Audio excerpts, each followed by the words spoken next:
Are you a student about to go into college or university? Are you wondering now that you have to pay for school what student loans are all about? Well, I'm going to share my experience with student loans with you in hopes that it helps you guys out. I'm going to talk about some of the basic info you'll need when you apply for student loans as well. But most importantly, I'll talk about some of the things you can do to set yourself up for success when it comes to paying off your loans. All that's coming up.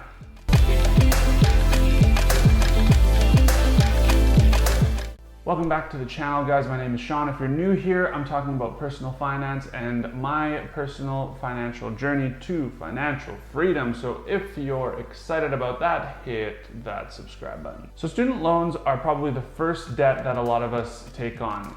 If you live at home, you're not going to be paying a mortgage right away. So you're coming out of your degree or diploma and you've probably applied for student loans unless you've been lucky enough to pay for them from a job or parents or something.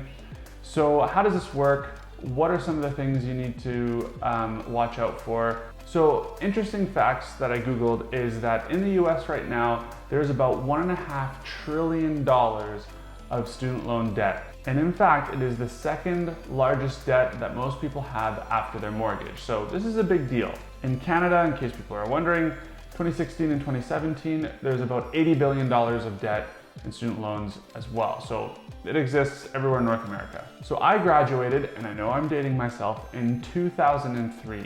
After about 5 years of school, I came out of it with about $21,000 worth of debt, but I graduated pretty much debt-free. I'll explain how I did that later in the video, but first, what are some of the things that you should be aware of before you take on some of this debt? And just like anything, the key to being successful is to know what you're getting into from the start and to plan for it. So if you know anyone who is finishing up high school, going into post-secondary and looking at this stuff, please share this video with them. So 5 things you may need to know when you're filling out your student loan application. First, what is your living situation? Will you be in res? Will you be paying rent?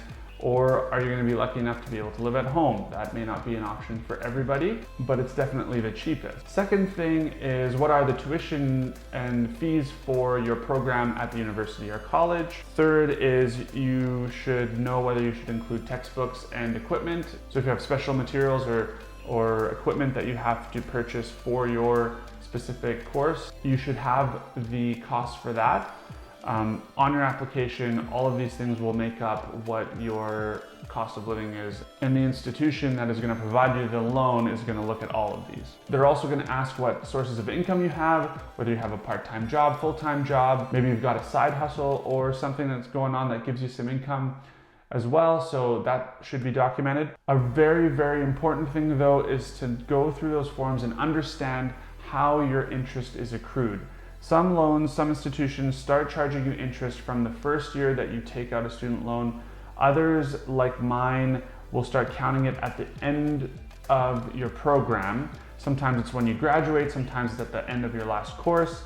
Also understand what the grace period is. A lot of these loans will have a grace period right after you graduate. Maybe for 6 months you don't have to pay. So even with all this info, I couldn't secure a loan that covered 100% of my expenses. So what do I do to make up the difference? So one of the biggest tips that I have is keeping your expenses low. But what I usually do is I call this Taco Tuesdays. I would go around campus and just find the cheapest food that I could any day that I had to grab a snack. Taco Tuesdays came in very handy when I was a student. Of course, bringing a lunch to school is probably the best way to go. Stealing things out of the fridge, whatever you gotta do, best thing you can do is just keep your costs down.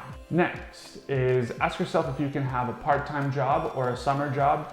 I know a lot of these places don't pay a ton of money, but that little bit that you can kind of knock off your student loan as you go will be very, very good, especially if your loan starts to accrue interest from the first year onward. So the more you can knock off early, the less your student loan will grow because of interest later on when you're finished up your degree or diploma. Another tip would be check to make sure if you have to buy the textbook for the class. I made the mistake in my first year of going and buying all my textbooks up front, and then I realized that half the professors didn't even make you crack the textbook open, so I had to basically sell them all as used books even though they were brand new. It was a waste of money. Do people even use textbooks anymore? Fourth tip, I don't really know if this is a tip, but just to make you aware, if you go outside of your state or province, certain schools will have kind of a extra fee that they charge students from outside the state or province. I know that they do that here in Canada.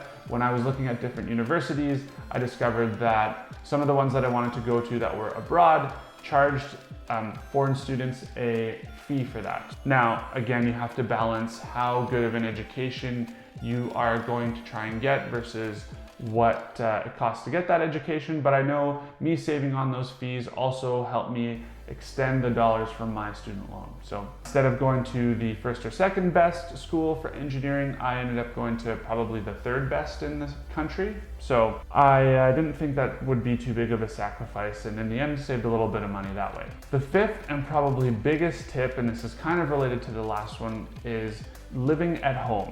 It is the best way to save on your expenses as a student. Now, I realize there's a couple of things here. First, you may need to move to a city in order to go to the school that you want to go to. Maybe you live in the country right now, you have to move closer to school just to save on time. Totally understandable. This may not be a tip that you can implement. The other thing too is that we all have different home situations. Perhaps you don't have a great relationship with your parents right now. You need to move out. Of course, your well-being is more important than any sort of money-saving tip. So if that's the case, totally understandable. But if you're lucky enough to be close to a school, live at home, and get along with your parents enough that you can survive your degree while still being at home, it is the single biggest thing you can do to help with your expenses while you're a student. So those are the 5 tips. Now, next thing you can do, of course, is apply for any sort of scholarship or bursary that you can, especially if you are in specific minority groups. You might have very good bursaries that aren't as competitive as some of the more general ones. Start applying for any bursaries. You can go to the registrar at your school and get a list and go through them and see which ones you can apply for. That's what I did. I actually ended up paying for the equivalent of 1 year of school just through scholarships. Now, I still had, after all of that, some student debt that I was kind of collecting through my years of school. But what I also had that was super advantageous, probably as good as living at home, was that after my 3rd year, my program offered a paid internship. So for 16 months, I lived at home, but made pretty good money at an engineering firm here in the city. So my overheads were low, I was making pretty decent cash, and the best thing about it was I didn't have to pay the loan back because I was still considered in a program and a student. So my loan wasn't getting any bigger, I was just able to save up this chunk of money. So I wasn't too afraid to take out a student loan because I knew that eventually I'd be able to pay it off if I just took this internship option. So again, something to consider is, does your program offer a paid internship or opportunities to hook you up with a job for the summer? Those summer jobs usually pay a lot more than minimum wage and will really help you get out of debt. So finally, I finished my internship, finished my last year of school, and I graduated with this $21,000 worth of debt. And I ended up deciding that I would pay it off right away, which is what I did. So that's how I graduated debt-free. Now you may ask, why did I choose to do that? Well, this goes back to one of the things we already discussed, which was how my loan collected interest. I don't remember what the interest rate was, but I do remember that after I graduated, I went through the paperwork and discovered that my loan started to accrue interest right after I was done my program. Even though I had a 6-month grace period, my loan was now starting to grow. So instead of waiting for the 6 months, I had that chunk of money from my internship. I just decided to use most of it and end up paying off my loan right away, so I'm not paying more money in the future. So it's very important, again, to look and understand how your student loan charges interest to you. Now, if you've graduated and you still have a student loan, don't stress out. My story is definitely not the norm. So it's totally okay if you have one. The important thing is you understand it and you make a plan to pay it off as soon as you can. Especially if you're lucky enough to have a situation where you live at home and your monthly costs are really low. If that's not your situation, there are plenty of ideas on this very channel of how you can make some side money to pay off your loans. So I'm gonna link you to a video about side hustles right up here. The biggest thing to remember here about any money you get from internship is just don't go out and spend it all on some item that is just gonna be depreciating in value. A lot of people that I knew went out and bought new cars. Don't do that. It's better to just keep it in your bank account for now. Either way, I hope you guys have found this video helpful. Please remember to hit that like and subscribe button. Until next time, have a great week, spread the wealth, and I'll see you in the next one. Bye. About college or university, please tell them this. Taco Tuesdays came in very happy. My favorite trick that I did is, I call it Taco Tuesdays, but I essentially, I'm wearing a